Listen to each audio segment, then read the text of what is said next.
अशा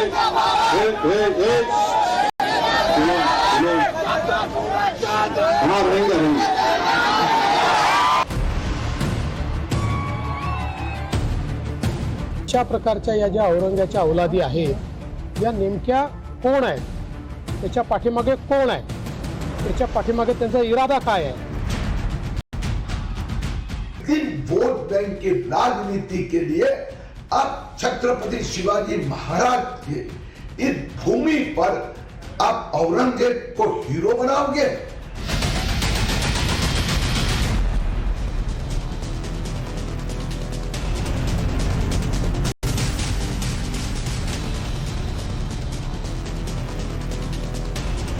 नमस्कार, times now Bharat पर देश के सबसे पसंदीदा डिबेट शो राष्ट्रवाद में आपका स्वागत है। आपके साथ मैं हूं राकेश पांडे। राष्ट्रवाद यानी देश से बढ़कर कुछ नहीं।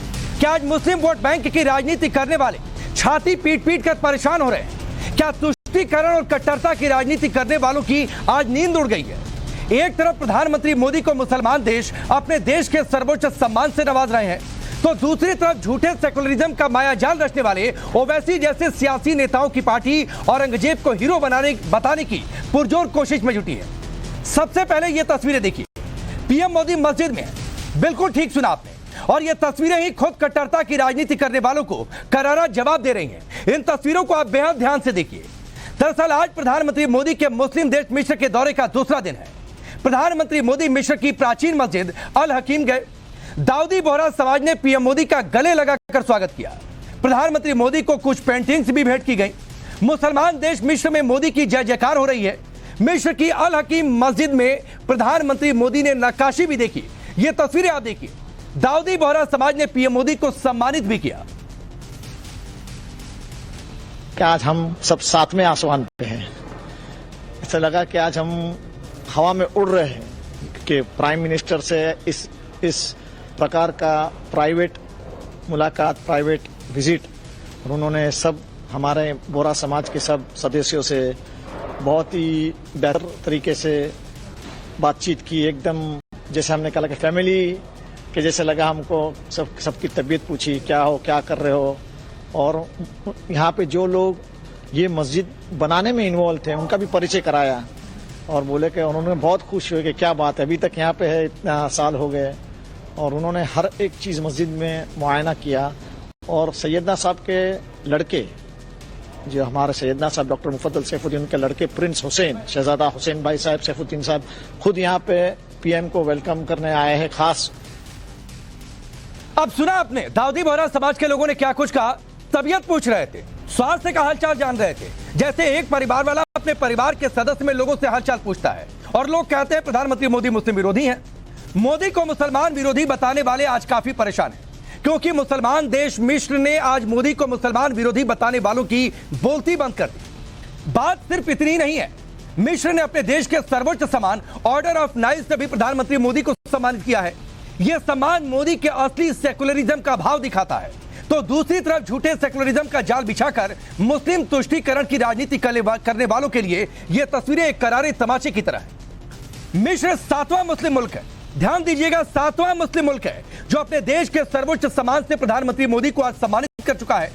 अब तक दुनिया के कुल 13 देश प्रधानमंत्री मोदी को अपने देश के सर्वोच्च सम्मान से सम्मानित कर चुके हैं। अब सोचिए, पूरी दुनिया में मोदी की जय जयकार हो रही है, मोदी पूरी दुनिया को एकजुट कर रहे हैं, लेकिन भारत में मोदी के नाम पर नफरत फैलाई जा रही है, मुस्लिम तुष्टीकरण के नाम पर कट्टरता फैलाई जा रही है। वोट बैंक के लिए कभी मुगल आक्रांताओं की मजार पर मत्था टेका जाता है, तो रैलियों में भी औरंगजेब अमर रहे जैसे नारे लग रहे हैं। ये वायरल तस्वीर देखिए। महाराष्ट्र के बुल्ढाना में कल ओवैसी की रैली थी। इस रैली में जब असदुद्दीन ओवैसी भाषण दे रहे थे, उस वक्त कई बार औरंगजेब अमर रहे के नारे लगे। ओवैसी की रैली में लगे औरंगजेब के नारों का यह वीडियो देखते ही देखते सोशल मीडिया पर वायरल हो गया। इसके बाद पुलिस इस पूरे मामले की जांच कर रही है। ओवैसी की रैली में औरंगजेब के नारे लगने पर बीजेपी हमलावर है। डिप्टी सीएम देवेंद्र फडणवीस ने एक बार फिर कहा कि हिंदुस्तान में औरंगजेब की औलाद कहां से पैदा हो रही है, इनका क्या इरादा है, सुनिए। म्हणूनच सातत्याने म्हणतोय की या औरंग्याच्या औलादी पैदा कुठनं झाल्या। शेवटी महाराष्ट्रात आणि देशात औरंगजेबाचं रक्त कोणामध्येच नाही आहे।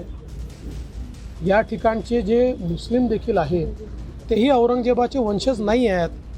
औरंगजेब हा या देशावर राज्य करण्याकरता, हिंदूंवर अत्याचार करण्याकरता, आमच्या माता बहिणींची अब्रू लुटण्याकरता त्या ठिकाणी आला होता. त्याच्या अत्याचाराच्या गाथा या हजारो पानं लिहिता येतील इतक्या त्याच्या अत्याचाराच्या गाथा आहेत. त्यामुळे असा औरंगजेब हा कुठल्या राष्ट्रीय मुसलमानाचा तर मानक होऊ शकत नाही.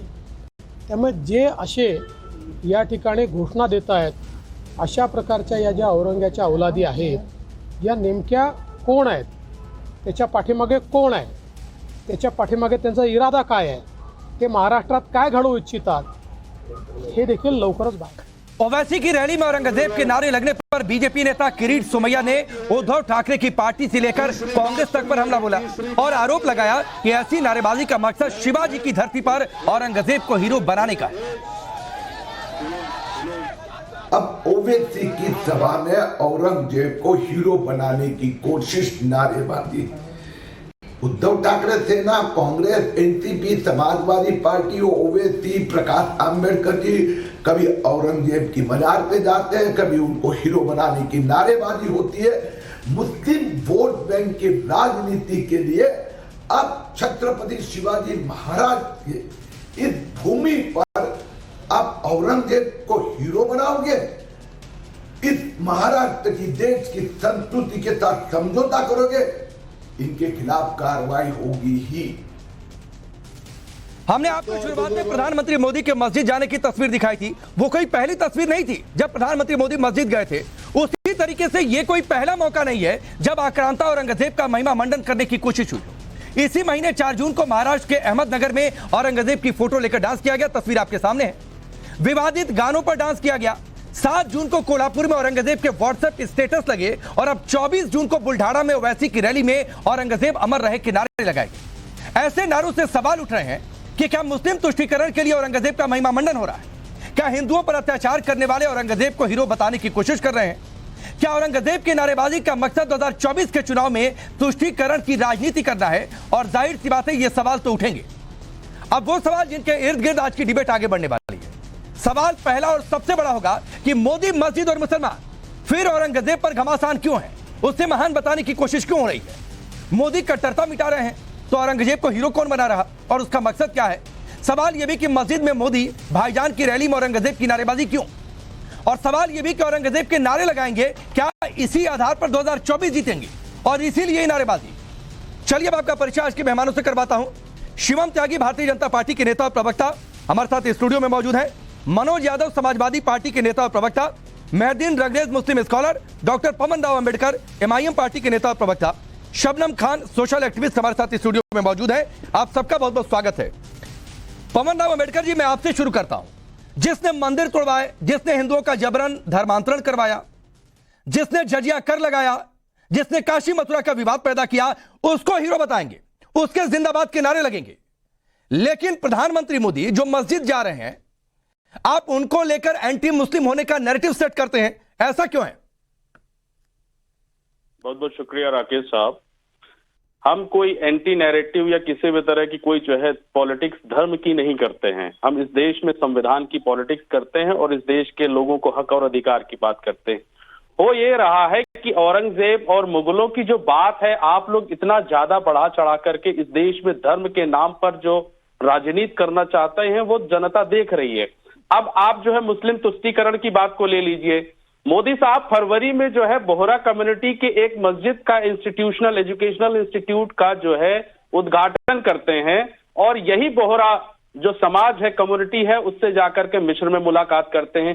क्या ये मुस्लिम तुष्टीकरण का एक प्रतीक सा नहीं दिख रहा है? जब हम ये देखते हैं कि बिहार शरीफ में जिस तरह से मस्जिदों और मदरसों को जलाया और गिराया जाता है, तब मोदी साहब किसी भी तरह का कोई स्टेटमेंट नहीं देते हैं और मिस्र में जाकर के बोहरा मुस्लिमों के साथ मिलकर के जो है गलबहियां करते हैं और बातें करते हैं.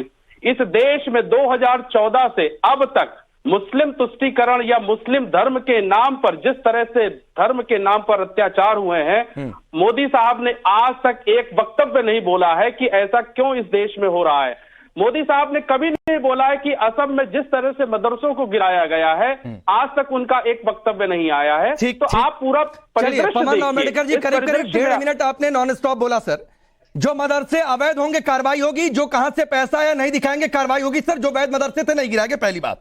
दूसरी बात है, मुझे बहुत तेज हंसी आ गई जब आपने कहा कि मोदी को एंटी मुस्लिम होने का नैरेटिव आप लोग नहीं कहते हैं। बार बार आपके नेता कहते हैं कि मुस्लिम इसलिए मोदी ने ऐसा कर दिया, मुस्लिम इसलिए मोदी ने ऐसा कर दिया।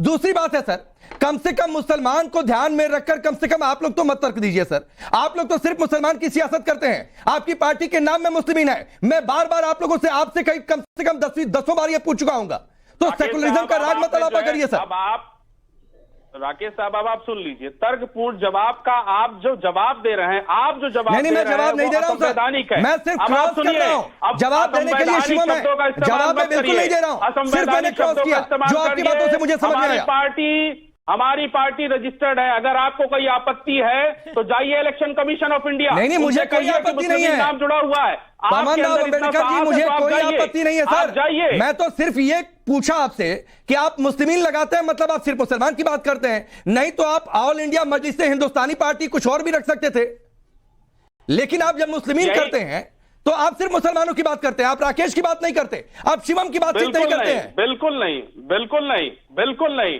हमने कभी जो है एक तरफा एक धर्म की राजनीति नहीं की है। हमने इस देश में जो है संवैधानिक राजनीति की है और उसी को करना चाहते हैं। अगर आपको नाम से आपत्ति है तो आप इलेक्शन कमीशन ऑफ नहीं, मुझे कोई आपत्ति नहीं है भाई, आप कुछ भी नाम रखिए, मुझे कोई आपत्ति नहीं है। बिल्कुल नहीं, मुझे कोई आपत्ति नहीं है। भारतीय जनता पार्टी, पामनराव अंबेडकर जी, मुझे सुन लीजिए, आप जवाब दीजिएगा फिर मैं शिवम के पास जाऊंगा। मुझे कोई आपत्ति नहीं है सर, आप नाम कुछ भी रखें, लेकिन मेरा सिर्फ यह कहना था कि आप अगर सिर्फ मुस्लिमीन रखते हैं तो मैसेज मुझे ऐसा आता है कि आप सिर्फ मुसलमानों की बात करते हैं, आप सभी हिंदुस्तानियों की बातचीत नहीं करते हैं। मैंने सिर्फ यह पूछा था, जल्दी से 15-20 सेकंड जवाब दीजिए फिर शिवम के पास। भारतीय जनता पार्टी तो भारतीय जनता पार्टी लिखती है ना। कितने मुसलमान इनके जो है रिप्रेजेंटेटिव हैं विधानसभा में, कितने रिप्रेजेंटेटिव हैं, कितने एमपी हैं लोकसभा में? आपकी पार्टी में कितने पदाधिकारी हिंदू हैं? ना, ये आपकी पार्टी में कितने पदाधिकारी हिंदू हैं? कितने मुसलमान हैं? अरे आपकी पार्टी जनता पार्टी के कितने मुसलमान नेतृत्व करते हैं? विधायक नेता आपकी पार्टी एक स्टेट में, मैं सिर्फ ये पूछ रहा हूं आपकी पार्टी में कितने पदाधिकारी हिंदू हैं, मुझे बता दीजिए। आइए आपको हम पूरी लिस्ट गिनवा देते हैं। हिंदू पदाधिकारियों की बात न करिए, यहाँ पर पूरे समाज, इस देश में जितने भी विभिन्न जातियों और धर्म के लोग हैं, इस पार्टी के अंग हैं, इस पार्टी के पदाधिकारी हैं। हाँ सर, वो आपकी साइट पर जाकर मैं 10 बार देख चुका हूँ। पिछले 2-4 दिन में 10 दिन में कुछ अपडेट हो गया होगा, मुझे नहीं पता। आपकी पार्टी की वेबसाइट पर 10 बार जाके देख चुका हूं सर, नहीं मिला मुझे। एक तरफा चश्मे से आप देखते हैं। नहीं, एक तरफा चश्मे नहीं, मैंने पहले ही बता दिया। पिछले 10-15 दिनों में पूरा बहुत आमूल-चूल परिवर्तन हो गया तो नहीं कह सकता हूं। अब ठीक है शिवम, रुक जाइए सर, 4 मिनट में आपके पास रहा। अंबेडकर जी 4 मिनट रहा सर। शिवम, क्या आपको हंसी आई? कह रहे हैं कि पीएम मोदी को उन्होंने कभी एंटी मुस्लिम नहीं कहा, ये बड़ी स्वीकार कर रहे हैं, बड़ी बात। गजब बात यह है कि ये पुराने जमाने में ना कैसेट आया करती थी जिसकी ए साइड और बी साइड होया करती थी, तो आज जो है ये AIMIM की बी साइड है। आज जब आपने कहा कि मोदी जी मस्जिद में चले गए तो ये कह रहे हैं मोदी जी तुष्टिकरण कर रहे हैं मुस्लिमों का, जो चार्ज आजीवन कांग्रेस पे लगा और जिस मोदी को आजीवन इन्होंने विरोधी बताया, उन मोदी जी को कह रहे हैं वो तुष्टिकरण कर रहे हैं। मतलब कमाल हो गया। पवन राव जी, आप कुछ भी कह सकते हैं। अब एक और चीज पर आते हैं। सबसे पहले तो मैं यही कहना चाहता हूं कि इस देश के प्रधानमंत्री को जो है इजिप्ट से ऑर्डर ऑफ नाइल मिला है, इसकी बहुत बहुत शुभकामनाएं। ये देश आप पर गर्व करता है। ऐसे 13 अभी तक उनको हाईएस्ट सिविलाइजेशन अवार्ड्स मिल चुके हैं जो हिंदुस्तान और 7 सिर्फ मुस्लिम मुल्कों के हैं। अब हमारे देश में एक नेता ऐसा भी है जो लगातार कहते हैं, उनको आप मैच करिएगा, जो ये कहते हैं मोदी जब पहाड़ों में चले जाएंगे, योगी जी जब मठ को चले जाएंगे तब कौन बचाने आएगा तुम्हें। एक और स्टेटमेंट है उनकी, अल्लाह के नाम पर वोट दीजिए, और पता नहीं क्या क्या गालियां। उनको तो मुझे लगता है ये जो मुस्लिम कंट्रीज हैं शायद घुसने भी नहीं देते उनके प्रधानमंत्री। अगर मुसलमानों के इतने ही रहनुमाई करने वाले हो तो उनका भी अगर अच्छे से करते तो आपको कुछ तो मिलता। आपको तो घुसने नहीं देते दरवाजे में। और इस देश के प्रधानमंत्री को अगर हाईएस्ट ऑर्डर मिल रहा है तो उसका रीजन है। अगर मुसलमान बहन है, भाई है, उनको दिक्कतें हैं, उनको राशन की परेशानी है, घर की परेशानी है, उन्हें कुछ भी तरह की दिक्कत हो तो इस देश के प्रधानमंत्री उनको सोशल वेलफेयर की हर चीज, हर स्कीम देते हैं, हर चीज। रुक जाइए सर प्लीज, रुक जाइए, ऐसे नहीं चलेगा, रुक जाइए, नहीं चलेगा ऐसा। कोई एक अवार्ड इनको बताइए क्यों नहीं मिलता? क्योंकि इंटरनेशनल कम्युनिटी, क्या प्रॉब्लम है? मेहरुद्दीन रुक जाइए ना प्लीज, अभी जब मौका आएगा बोलिएगा। इंटरनेशनल शिवम की आवाज आने जा रही है। मेहरदीन, मैं आपकी आवाज डाउन करवा रहा हूं, प्लीज सर। इंटरनेशनल कम्युनिटी क्यों नहीं कहती? क्योंकि इंटरनेशनल कम्युनिटी ये जानती है कि ये सिर्फ आग लगाते हैं, क्योंकि इंटरनेशनल कम्युनिटी ये जानती है, तमाम मुस्लिम देश भी इस बात को जानते हैं कि यहां पर इस देश में ये हिंदू मुस्लिम सिर्फ आग लगाते हैं। वो इस बात को जानते हैं कि ये इस देश के मुसलमानों का भी भला नहीं करते। जब भी बात करते हैं तो आपस में सिर्फ लड़ाई झगड़ा। अभी पूछ लिया ना इन्होंने कितने मुस्लिम हैं? मैं तो कहता हूं उत्तर प्रदेश में अभी चुनाव हुए थे 100 से ज्यादा चुनकर आए। आप बता दीजिए और छोड़ दीजिए, मसला पदाधिकारियों का नहीं है। आप तो अपने नाम में भी हिंदुओं को जगह नहीं दे पाते हैं। तो मुझे लगता है इनका काम है ये हिंदू मुस्लिम करना, और अगर इसकी जो इजाजत है इनको खत्म हो जाए, या फिर यूं कहिए अगर ये हिंदू मुस्लिम करेंगे नहीं, AIMIM अगर हिंदू मुस्लिम नहीं करेगी तो इनकी दुकान चलेगी कैसे? पूछेगा कौन? ठीक है, ठीक है। मेहरदीन, एक छोटा सा सवाल और बहुत छोटा सा जवाब दीजिएगा। आपके लिए औरंगजेब से ज्यादा लगाव है आपको या प्रधानमंत्री मोदी से? हमें तो औरंगजेब से है, औरंगजेब रज़ियल्लाहु तालू से है। हमारे वो हम जो है उनको मानते हैं। मगर एक बात सुनिए, आप औरंगजेब को मानते हैं कि मोदी को नहीं मानते हैं? अरे ये बताइए, मणिपुर में 300 मेहरदीन सुनिए सर, मैं ज्ञान देने के लिए नहीं बुलाता हूं, जो सवाल पूछा उसका जवाब दीजिए, उस संबंध में जितना ज्ञान हो दीजिए। मेहरदीन सुनिए सर, जो सवाल पूछा कर उसका जवाब दिया करिए सर। बहुत विनम्रता से हाथ जोड़कर कह रहा हूं सर, आपको लगाव औरंगजेब से ज्यादा है, पीएम मोदी से लगाव नहीं है? मुझे जो सबसे ज्यादा लगाव है वो जो पहले नंबर पे औरंगजेब है, दूसरे को मोदी जी है। अच्छा, इसमें क्या दिक्कत है? किसी को मतलब जो हिंदुओं पर अत्याचार करे, जो मंदिर तोड़ दे, जिसने काशी मथुरा का विवाद पैदा किया, जिसने हिंदुओं का जबरन धर्मांतरण करवाया, जिसने अपने बाप शाहजहां को कैद में रखा, अपने भाईचारा शिखों को मरवा दिया, उसको आपसे ज्यादा लगाव है। प्रधानमंत्री मोदी जो मुस्लिमों के बीच जा रहे हैं, मुस्लिम देश जिनका सम्मान कर रहे हैं, मुसलमान जिनको स्वीकार कर रहे हैं, उनको आपसे लगाव नहीं है। बच्चे भी जो थे, उनकी जो बेगम थी वो भी हिंदू थी। आप गलत अरे सर, उनके परिवार की हिस्ट्री मैंने नहीं पूछी। मेहरदीन, यहाँ पर मैं किसी परिवार की हिस्ट्री, किसी के परिवार की हिस्ट्री देखने के लिए नहीं बैठा हूँ। किसके परिवार में कौन किस धर्म का है और किसने किस धर्म के लड़के या लड़की से शादी की है। तो प्लीज ऐसी सब बातें मत किया करिए मेरे शो पर। नाम घर परिवार में बैठकर ऐसी बातें करते हैं। ये सुनिए राकेश जी, जो राजा होते थे वो क्या करते थे? वो मंदिर भी बनाते थे, मस्जिद भी बनाते थे, चर्च भी बनाते थे, गिरजाघर भी, वो तो सारे काम करते थे। और अभी जो है जो कॉरिडोर बना है, ठीक है, चलिए। औरंगजेब राजा नहीं, औरंगजेब लुटेरा है। वो राजा कहां से हो गया? वो लुटेरा है, वो बलात्कारी है। औरंगजेब लुटेरा है और उसका इस देश के मुसलमानों से कोई लेना देना नहीं, आपसे होगा। इस देश के मुसलमान इस देश के हैं, इस देश को प्यार करते हैं, वो औरंगजेब से नहीं मानते हैं, ना औरंगजेब को मानते हैं। औरंगजेब लुटेरा बलात्कारी था, वो आप मानते होंगे और कोई नहीं मानता। और आप मुसलमानों की रहनुमाई नहीं करते। मनोज यादव जी, अरे रुक जाइए मेहरदीन, रुक जाइए सर, अकेले आपके पास ठेकेदारी नहीं है, अभी भी 2 मेहमान इंतजार कर रहे हैं। रुक जाइए मेहरदीन सर प्लीज, मैं 2 बार से अधिक नहीं बोलूंगा किसी पैनलिस्ट को। अगर आप नहीं शांत होंगे सर, आपकी आवाज डाउन करवा दी जाएगी। दर्शकों को नहीं समझ में आता कि कौन क्या बोल रहा है। मनोज यादव जी, जो सवाल मैंने मेहरदीन से पूछा वही सवाल आपसे रिपीट कर रहा हूं सर। आपके दिल में प्रधानमंत्री मोदी के लिए ज्यादा जगह या औरंगजेब के लिए? मुझसे कहा गया था यूएसए और इजिप्ट के दौरे पे आप डिबेट है, प्रधानमंत्री जी का डिबेट है, महत्वपूर्ण दौरा। एक मिनट, रुक जाइए मनोज यादव जी। अरे रुकिए भाई, आप तो बिल्कुल मतलब हमारी बात रखने देंगे कि नहीं, मैं बात क्लियर कर रहा था कि उसी दौरे पर डिबेट है मनोज यादव जी। रुक जा भाई, जान रहा हूं आप लोग ज्ञानी लोग हो। देखो, प्रधानमंत्री जी का यूएस का दौरा महत्वपूर्ण दौरा था और वो इजिप्ट गए, वहां से भी एक शानदार मैसेज आया। उस मैसेज से ये निकल के आया कि आदरणीय प्रधानमंत्री जी को किसी चीज से बैर नहीं है। तो मेरा एक सवाल है, इसी तरह भारत में भी कई मस्जिदें हैं, वहां भी चले जाया करें, वहां के भी मौलानाओं से मिल लिया करें, तो और देश में एक अच्छा माहौल उत्पन्न होगा। जो नफरती एजेंडे वाले लोग हैं उनकी दुकानें अपने आप बंद हो जाएंगी।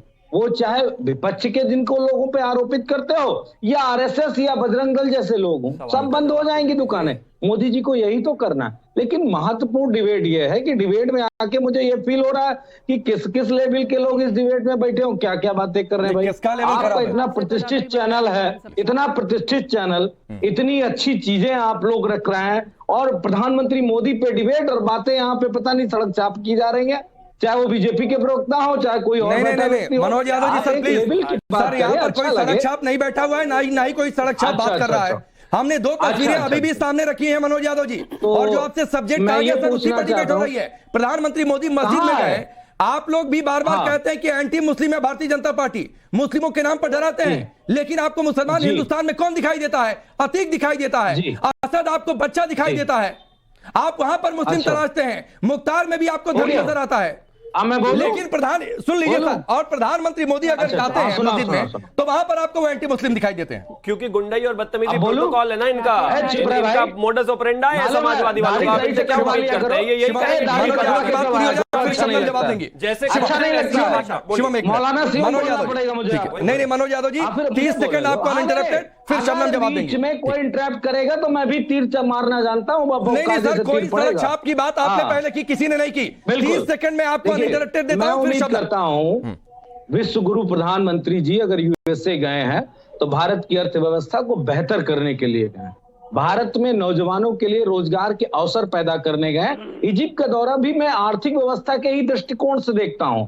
हमारे मिस्र से भी शानदार राजनीतिक और आर्थिक मामले होने चाहिए, उनसे आदान प्रदान होना चाहिए, व्यापार होना चाहिए। इन सब बातों पे अगर प्रधानमंत्री जी का फोकस है तो निश्चय ही मस्जिद जाएं, मंदिर जाएं, गुरुद्वारा जाएं, चर्च जाएं, बौद्ध के मठ में जाएं, जैन के तीर्थ स्थल पे जाएं, कहीं भी कोई भी जाए, ये तो आजादी है सबको। चलिए ठीक है, मुझे कोई बात बुरी आपने नहीं अपनी बात लगती कह दी, बिल्कुल आजादी है और प्रधानमंत्री के पद पर जो भी रहेगा वो जाएगा भी सर। लेकिन मेरे सवाल का एक जवाब दे दीजिए, अभी भी नहीं मिला। आपके दिल में प्रधानमंत्री मोदी के लिए जगह या औरंगजेब के लिए? ये कोई आईएएस की परीक्षा है जो हम विलोम और शब्द वाले क्वेश्चन आंसर ट्रेंड कर, क्रिटिसाइज नहीं कर सकते। मतलब आपको लगता है क्या? मतलब लुटेरे बलात्कारी को क्रिटिसाइज नहीं कर सकते, उसको गलत नहीं कह सकते। औरंगजेब को इस देश में पहले गलत नहीं कहा जाएगा तो किसको कहा जाएगा भाई? औरंगजेब कब हुआ था? मुझे ऐसे लुटेरे बलात्कारी से कुछ लेना देना नहीं है। औरंगजेब कब हुआ? मुझे नहीं लेना देना, बताइए ना। अरे आप उसको क्रिटिसाइज करते हैं कि नहीं? अच्छा, औरंगजेब बलात्कारी गुंडा था या नहीं? लुटेरा था कि नहीं था? मुझे इस देश के लिए गलत था कि नहीं था? ऐसी बात नहीं है। क्या भाषा है? एक मिनट रुक जाइए, सबकी आवाज डाउन करिए, सबकी आवाज डाउन करिए। मनोज यादव जी, चुप रहा सर। इसी तरीके से आप घर में भी बात करते हैं क्या? यही आपकी पार्टी सिखाकर भेजती है क्या सर? बिल्कुल ऐसे नहीं होता है। शबनम एक मिनट, ठीक है रुक जाइए। शबनम खान हो गया। मनोज यादव जी, शिवम एक मिनट, शिवम शांत। शबनम, औरंगजेब पर नहीं बोल पा रहे क्योंकि इनका मुस्लिम वोट बैंक नाराज हो जाएगा इनसे। शबनम। राकेश भाई, आपने मस्जिद का नाम ले दिया कि पीएम मोदी मस्जिद में चले गए और लगा दी मिर्ची आपने। बस यही कष्ट है कि वो जो मुसलमान इनकी बपौती समझकर इन्होंने रखा हुआ था, प्रधानमंत्री नरेंद्र मोदी दोनों हाथ खोलकर अपने सीने से लगा रहे मुसलमानों को, भारतीय मुसलमान को खासकर मैं बात कर रही हूं यहां पर। और वहां पर मस्जिद में जाके तो पूरी दुनिया को उन्होंने एक बड़ा मैसेज दिया कि मेरे लिए भारत का हर व्यक्ति एक समान है। और भाई अभी बोल रहे थे मनोज भाई कि आर्थिक रूप से संपन्न करने की तरफ, व्यापारिक अपनी जो और चीजें हैं उनकी तरफ भी जाएंगे, लेकिन जो आपको आईना दिखाना था बाहर इजिप्ट जाकर, वो आपको दिख गया। ये आपकी बातों से पता चल रहा है। और मनोज भाई, जिस तरीके की आप भाषा का प्रयोग कर रहे हैं ना, अखिलेश भैया भी शर्मा जाए सुनकर कि क्या आप दूसरे पैनलिस्ट को कह रहे हैं। तो थोड़ा पहले सीखिए, आपसे तो ज्यादा ही ताकतवर खड़े हैं यहां पर जो भी खड़े हैं। ठीक है मनोज जी, आप कुछ कह रहे थे सर, फिर मैं आगे बढ़ता हूं जल्दी से। देखिए, मैं सब्जेक्ट से अलग होना पसंद नहीं करता डिबेट में। आते तो मुझे भी बहुत सारी चीजें हैं, लेकिन मैं उसी सब्जेक्ट पे बात करूंगा जो चैनल ने मुझे इंटीमेट किया, जो पार्टी को मैं निर्देशित करके आया हूं कि यूएस और इजिप्ट के प्रधानमंत्री के दौरे पे मुझे ये जानकारी दी गई कि आपको बात करनी है। मैं उससे विषयांतर नहीं हो सकता। अरे भाई, तो इजिप्ट के उस विषय पर डिबेट प्रधानमंत्री मोदी इजिप्ट के दौरे पर है और जिस मस्जिद में गए, रुक जाइए मनोज जी, और जिस मस्जिद में गए वो मस्जिद इजिप्ट में ही है, हिंदुस्तान की मस्जिद नहीं है सर, और उसे मंदिर नहीं कह सकते हैं। तो इजिप्ट दौरे का ही हिस्सा है उनका मस्जिद जाना, दाऊदी बोहरा समुदाय से मिलना। और अगर वहां पर जाते हैं प्रधानमंत्री मोदी तो ये सवाल तो उठता है भाई कि आप लोग कहते हैं कि वो एंटी मुस्लिम है, किस आधार पर आप लोग कहते हैं? अरे सुन लो भैया, सुन लो, बैठ बुलाया है, सुनने के लिए बुलाया ना, सुनने के लिए बुलाया सर। आपको बस बता रहा था कि इजिप्ट में ही वो मस्जिद है जहां पर आज पीएम मोदी गए। पांडे जी, आदरणीय पांडे जी, सुन लीजिए। बोलिए आदरणीय यादव जी। मैं ये उम्मीद करता हूं कि अगर बीजेपी को मुसलमानों से भारत में प्यार हो गया है तो ये हमारे लोकतंत्र के लिए बड़ा शुभ संकेत है। लेकिन योगी आदित्यनाथ का क्या करेंगे, जो मंच से मुख्यमंत्री की शपथ लेने के बाद बोलते हैं 80 बनाम 20 होगा चुनाव। इस पैनल में सभी लोग बैठे, सुन ले ध्यान से, 80 बनाम 20 होगा। तो या तो फिर योगी को समझा लो या तो मोदी जी अपनी धारा चलाएं जो धारा चलाना चाहते हैं। ठीक है, जवाब सुन लीजिए, फिर पवन राव अम्बेडकर जी आपके पास आता हूं। शिवम जल्दी। देखिए, मैं सिर्फ एक ही चीज कहना चाहता हूं कि जहां तक इस देश की बात है, जहां तक खासतौर पर इस देश के प्रधानमंत्री की बात है, उन्होंने लगातार सबका साथ, सबका विकास, सबका विश्वास, सबका प्रयास की बात की है। आज भी वही है, आगे भी वही रहेगा, हमेशा। लेकिन जहां तक बात समाजवादी की है, कि इस बात को भारतीय जनता पार्टी हमेशा से कहते आई कि हम तुष्टिकरण नहीं करेंगे, और अभी भी कह रहे हैं तुष्टिकरण नहीं करेंगे। ये फिर बीच में शुरू हो गया। आप एक चीज तो बताइए, हम कोई बात नहीं कर रहे हैं, आप ही कहते हैं इस तरह की बातें, दिन रात आपके 20 आपने ना बताए हो, मैं तो कोई भी 80-20 नहीं बता नहीं, 50 से 15 पे आ गए थे। ये शांत रहिए, को शांत रखना बड़ा मुश्किल। मनोज यादव जी शांत रहिए, अभी सिर्फ शिवम की आवाज आने और 15 सेकंड, फिर मैं पवन राव अम्बेडकर जी के पास जाऊंगा। तो बात साफ बिल्कुल यही है कि इस देश में सब लोग रहते हैं, सबका साथ, सबका विकास ही इस सरकार का मूल मंत्र है, उसी को लेकर आगे चला जा रहा है। लेकिन कुछ पार्टियां हैं जो मुस्लिम वोट बैंक को अपनी बपौती मानते हैं, उसमें से समाजवादी भी एक है। इनको दर्द होना बहुत नेचुरल है, जायज है। पवन राव अम्बेडकर जी, मैंने जो सवाल मनोज जी से पूछा था सर, ओवैसी की रैली में नारेबाजी हुई औरंगजेब को लेकर, जिंदाबाद की बात, आपके दिल में सर इस देश के प्रधानमंत्री मोदी के लिए जगह है या फिर औरंगजेब के लिए, किसके लिए ज्यादा जगह है? राकेश साहब, हम लोकतांत्रिक व्यवस्था को मानते हैं और इस देश में जो आदरणीय प्रधानमंत्री जी हैं, इस देश के लोकतांत्रिक व्यवस्था के आधार पर प्रधानमंत्री हैं, उनका सर्वोच्च स्थान है निश्चित रूप से। अगर आपको लगता है कि औरंगजेब के नारे लगे हैं, तो जो भी कानून इस देश में हो, आईपीसी, सीआरपीसी, कोई सेक्शन अगर लगता हो तो लगा करके जेल भेजिए, कोई समस्या नहीं है, अगर आपको लगता है। दूसरा विषय, हमारे साथी बीजेपी के प्रवक्ता शिवम भाई ने कहा है, तो एक चीज मैं साफ कह देना चाहता हूं, लोकतंत्र में कोई भी व्यक्ति स्थायी नहीं है। लोकतंत्र में आदरणीय मोदी साहब हो, आदरणीय योगी साहब हो, लोकतंत्र उनको अगर बिठाया है तो उनको हटाएगा भी। अच्छा। दूसरा विषय आते हैं, अल्लाह के नाम पे वोट मांगते हैं। अब आप सुनिए, अब आप बीच जब वो हट जाएंगे तो आप डराएंगे लोगों को। अब आप दूसरे को बोलते हैं, अब आप बोलिए, आप, मैं तो सुनना चाहता हूं, आपको बोलिए। पहले सुन लीजिए। आपने कहा कि अल्लाह के नाम पे वोट मांगते हैं, लीजिए। आपने बाबरी मस्जिद को जो है शहीद करवाया और राम मंदिर के निर्माण के नाम पर आपने 2017 में वोट मांगे, आगे नहीं निकल पाते, 2019 में वोट मांगे। फैसला हो चुका है सर सुप्रीम कोर्ट से, और अब तो मंदिर भी लगभग बनकर तैयार है। इंतजार कीजिए इस साल के खत्म होने का। जनवरी में रामलला वहां पर विराज भी जाएंगे। आप छोड़ दीजिए, अयोध्या से आगे निकल जाइए। चलिए, वक्त इतना ही है सर, डिबेट